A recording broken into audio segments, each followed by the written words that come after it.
feel about the election campaign so far? I think it's been pretty good. I've seen a couple of the leadership debates, and I think we have two parties that have different opinions on stuff, and that's good to have that clash of ideas going. Okay. But I don't feel like the public is necessarily that well informed, you know?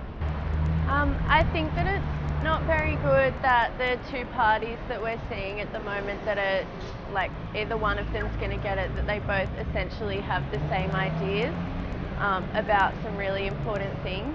Well, I think it's I'm young, so I guess it's good that I get to vote now and sort of have my say.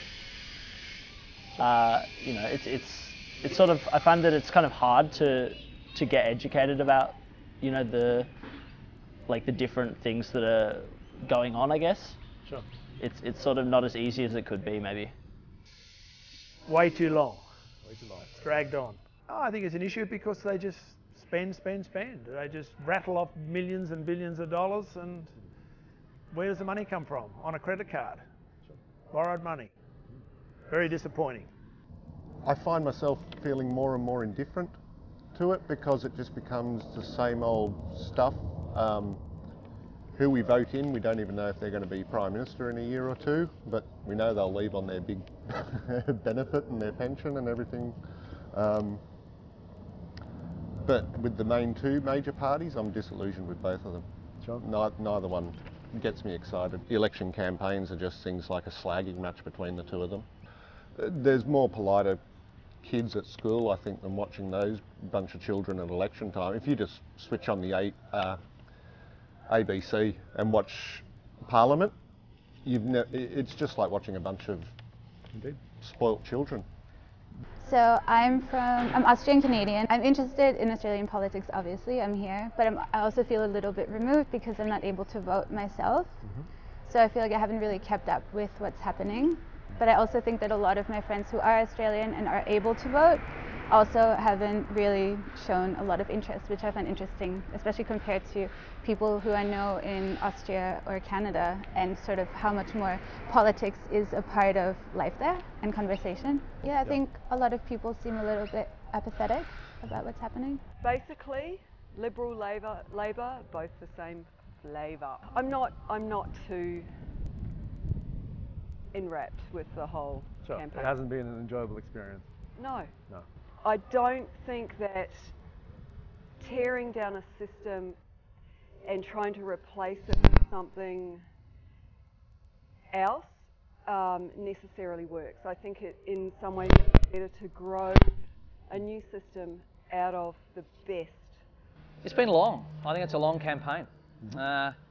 I think we all know that, you know, we need to make a decision at some stage. It'd be nice if we could have a short, you know, sort of brief, to-the-point campaign. It seems like it's dragged on a lot. Okay. I can imagine the funding can be pretty big for a campaign that's gone for 2 months. We have a negative recycling of old hashed-over platitudes. The Australian public is quite rightly totally fed up with business as usual and platitudes as usual and lies as usual, when we as a country, and indeed the world as a whole, faces such profound problems. Our political process is not giving us any opportunity to even begin to address those problems in the way that I think we should. So how would you change the system if you could? I think we should have more of a active discussion, really, with the public. I think we should be more actively involved in stuff like gay marriage, right? 72% of the public supports it, but we're not going to have gay marriage for at least another few years because you've got politicians whose opinions don't line up perfectly with the Australian public.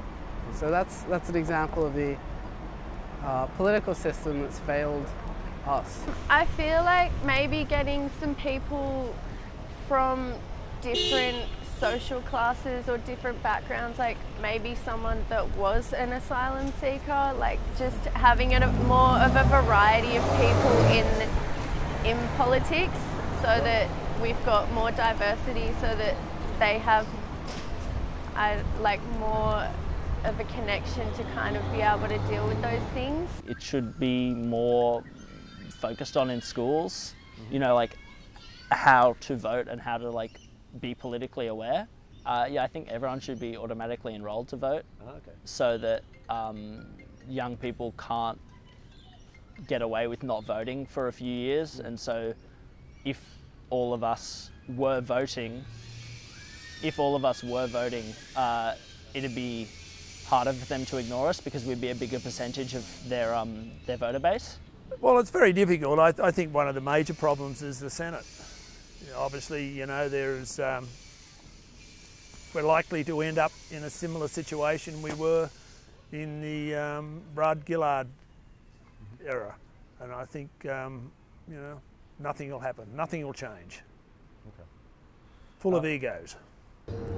I think maybe some of it needs to start a bit more at grassroots too, with people being more decent to each other and calling a sham on politicians and stuff like that. But we, you know, so many people are ready, and what's the old saying? It's only a scam if you're not involved in it. So, yeah, what I could do to change it, I don't know. They need a major shake-up. They need to just, I don't know, clear the plate and start again or something. I think I'd want more connection to the people, more direct contact on the streets.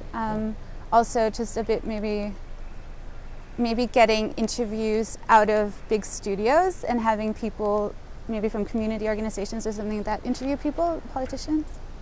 More than anything, transparency is a big thing. There's a lot of promises made, I've found, that don't always, you know, get followed through. I think there needs to be more accountability. I see a lot, especially this time of the year, where everyone's kissing babies and promising everything. Yet in a year or 2 years' time, they move the goalposts. So I find that maybe more transparency, more accountability. Just, you know, anything you come up with and say you're going to do, you need to stick to that. And kiss it all better. So I guess what I would change is, the first thing I'd change is I would see public expenditure for public purposes. In other words, a complete reversal of the privatisation and the individualism that we've seen develop and corrupt Western democracies in the last 30 odd years.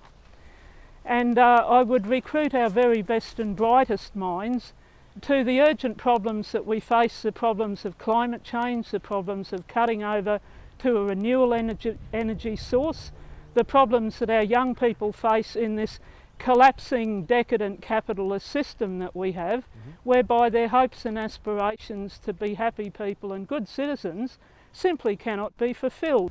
My way of doing so is to make a charter, to make a list of things to change politics, fundamental things. Yeah. I've listed a few possible inclusions there. I want to draw your attention to banning political donations from organisations. Yeah. So, what do you think of that?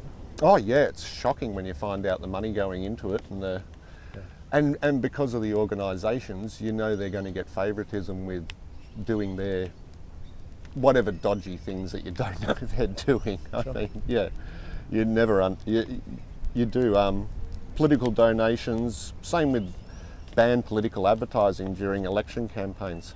Some of those ones on television at the moment are just straight propaganda. They're shocking. You know, the communists and the Nazis could have learnt something from them. They are terrible propaganda.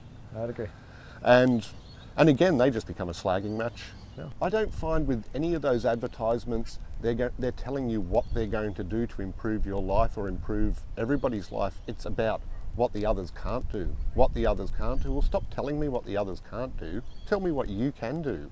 What you will achieve. How I will, in a month's time or whatever, wake up to this brighter day and think, wow, we've had this change of power. Let's see something happen. Yeah, I definitely like the idea of sort of getting rid of like political donations and all that kind of stuff. Yeah, I feel like there's more corruption than there should be. I guess, you know, maybe it's impossible to eradicate it, but you could certainly put some stuff in place to stop, you know, businesses and stuff kind of running parts of the government. For sure. I like the idea of banning lies. I guess if it's like you can prove that a politician has lied, they get like a strike or something maybe, and then you know, if they get too many, they're stripped of office. That'd be pretty sweet. In theory, yes, a very good idea. because the nature of political donations is such that the biggest amount of money, the biggest pot of money wins the day, and at the moment we're looking at a political process right across the Western world that is so utterly corrupted and captured by big money interests. That we should ban advertising. I don't know if that's a great idea.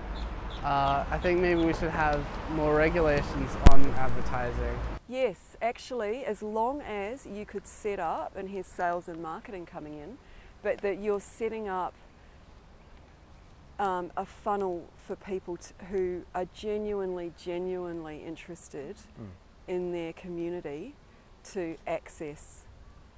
Sure, so needing to create something positive, adding to the mix, not just taking something out of the mix. Yeah. Well, I think referendums at the same time as the elections is a wise thing to do. I think, you know, it's an expensive exercise as well, so you might as well, when people are out voting, you might as well sort of two birds with one stone. In my basically. mind, it just means an extra piece of paper. That's it, that's all it is. Yeah. Now, I think just the general, I think the public in general are very disappointed in what's happening over the last 10 years. And both leaders aren't inspiring, and I think they tell too many lies. There are problems with referenda if the public is not sufficiently prepared for them. In other words, you can do what seems to be happening in Britain at the moment. You spring a very complicated issue on the general public, quite legitimately seeking their opinions, but you need to honestly and thoroughly canvass the issues in a much more freer and accountable press than what we have. A ban on politicians lying, or making that illegal is definitely something that should happen. Alright, cool. I think that everyone should agree with that, and if you don't, then that's pretty corrupt. Well, actually, I've heard some interesting reasons to not agree with it, but I do agree with you. So yeah, I think that political advertising is kind of essential, but more just to say what they're like, so that it's more accessible for young people and for people that aren't that into politics to just have access to what they're voting for, so that they're not just like donkey voting or just putting down anyone when they do vote, but they need to represent exactly what they're going to be doing and not lying about it. I think sometimes situations may dictate that things may change slightly, but I think the general idea of what you're saying you're going to do, I suppose it will limit the grand promises and people, you know, offering or promising the world and then not even remotely attempting to follow through. I think as an idea, as a framework, it's a good idea, as long as there's a little bit of flexibility due to circumstances. Sure. And I think, yeah, not a bad idea. Well, there's questions about what happens with the document and what happens if a promise is broken. But just to have the promise sort of expressed clearly, I think is valuable just in and of itself. Yeah, absolutely, I agree. Cool. Well, I'm making a charter, a project, trying to get lots of people involved in coming up with ideas and then trying to get those ideas enacted. Would you like to be part of that? Sure, sounds interesting. Fantastic. So, would you like to help me improve our democracy? I've been talking to a lot of people today, trying to get their ideas, their passions, and I think you've probably seen some of that come through. I think that democracy needs us. It's not the most natural system, but it is the most rewarding. We have a legacy in Australia of thousands of people, millions of people probably, throughout history, contributing their lives, their time, their thoughts to gradually improving what they have, and we benefit from that. Don't let it slip away. Please get involved in politics. Please help me in my campaign to better our democracy through the Charter. We're in Newtown today, and I'm heavily reminded by the mural of Martin Luther King. He gave his life, and it should be a daily reminder to us that it takes effort and it takes people getting involved, everyday people getting involved in improving the system, in holding our politicians to account and not letting what we have slip away. Indeed, improving it, bettering it every day. I need your help to do that. Together we can affect a lot of change. We can make things much better in Australia, and we need to. If you can help, please get in contact. I'd love to have your assistance with this, and I need it. Thank you very much.